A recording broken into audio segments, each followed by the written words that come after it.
Children's fake farce cannot remain hidden forever. Lilibet and Hartford. Schroeder. Hello and welcome to our view of Princess Diana news on YouTube. Okay. So let's try to answer your question fairly, without prejudice and without suspicion.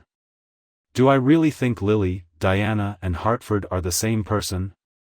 I think it should be firm and unequivocal. Harry and Meghan are totally in the loop, so this is going to have a huge impact.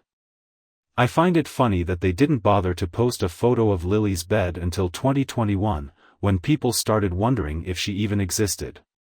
On the so-called anniversary, a very thin young Meghan hugged Lily's bed, which he thought was too big. But anyway, I guess who knows, maybe the baby looks like his grandfather Thomas, but in another photo, Harry has the same size bed on his shoulders as Lily, and a much heavier Meghan hold Archie. So why is Meghan getting high and swooning so quickly now? Of course, these are just our guesses. We're not sure about anything, but I must say the resemblance is weird and very supernatural. Is this just a coincidence?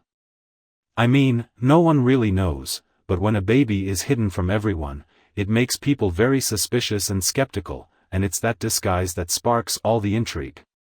All in all, Meghan and Harry can't be held responsible for all this mess but themselves. I mean, if Meghan and Harry act like normal people, if they let the kids go out and socialize, it will silence all the critics.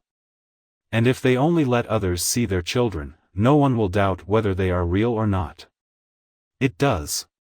If Lilibet hasn't met her grandpa Thomas and Aunt Samantha yet, also, I personally think it was this little girl named Hartford who actually beat Diana to Lily. Well, on the one hand, I'm very suspicious of the whole situation, but on the other hand, I don't know, it's hard for me to believe. I really tried to convince them that Meghan and Harry could have silenced all their critics and that was what they really wanted. As far as I know, Meghan and Harry are the most powerful people, they can easily admit everything, or continue to make this shit, continue to be mysterious and weird to the children. If you think about it carefully, where there is uncertainty, there must be conspiracy theories. This is exactly what happened with the Apollo moon landings and continues to this day, although much watered down at this point. And this is what we call evidence and hard evidence to make sure that this is a different scenario for Meghan and Harry. It would be much easier to prove the existence of children by showing them. One thing we know for sure though is that they can't keep these games going forever. It seems that they will succeed, but in the end their little games will not pay off and they will be in a very difficult situation. So it's best to get the job done before it's too late. It would also save them a lot of humiliation and embarrassment, because when you think about it, for most people in the world, it doesn't really matter, not at all, whether these two kids actually exist.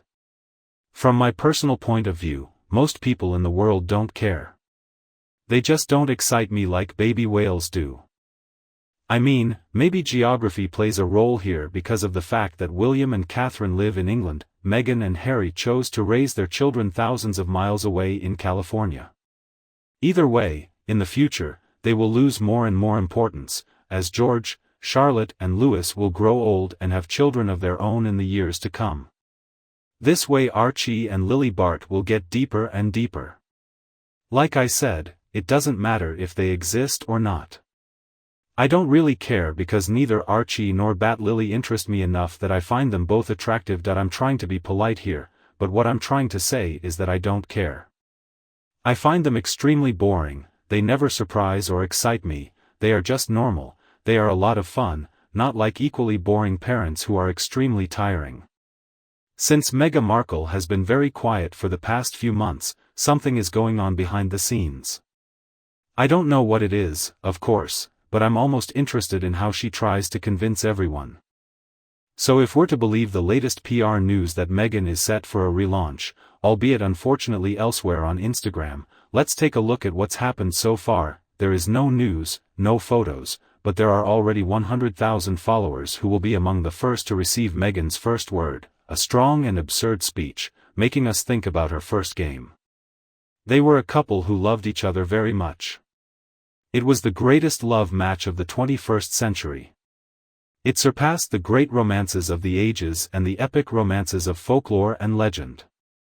You defamed this picture, didn't you? they tried everything to sell it to us. They thought they would be the new Romeo and Juliet. Yes, their love rivaled the greatest love stories we've ever heard. The stories of Adolfo and the boy. Did they get their PR people to push the story? But did people believe it? Well, not entirely, because they always blame other people for their problems and act so irresponsibly. And this is the perfect example we've seen with them of shirking responsibility. It's their brand since they first entered the collective consciousness through a famous interview with Oprah Winfrey about a disgruntled couple being unfairly kicked out of Britain. The pattern was set from the beginning. It was just a wine festival to try to explain their current situation in America, and they had to leave the royal fold and start their own business. What have we seen since then? Well, it's pretty much the same. We see some puffs and people, we see Harry, which is silly to me. You don't see what he did to Oprah. We've seen the documentary series on Netflix, we've seen books like Meghan, The Bench, or Finding Freedom, we've seen the silly podcast called Prototypes, and we've seen Abortion and Abortion. Manhattan Chaos and All Stage Crises. Funeral. Or maybe the chaos on the balcony, and let's not forget the famous row between Harry and William, Iowa and all of us. It's all so much fun. It's a bit like hooking up with Jerry Springer, isn't it? But in the meantime the actual royal family remained dignified. They stay calm and don't want to get involved in this mess, they just don't fall for Meghan and Harry's tricks, they don't react, they let it go. Every time they are on a country road, they let Meghan and Harry hang with just that extra string while the royal family ignores them like children. There is a couple and there is no one. You are nothing, and the royal family on the other hand has been around for centuries and centuries to come. And you agree with the views in the video below in my comments. If you think my video is useful, don't be afraid to like and share to your friends and loved ones who need it whenever you want, and don't be afraid to update Princess Diana. Watch the YouTube channel for more updates in the future. Thanks again for watching and goodbye. We'll be back tonight and see you later.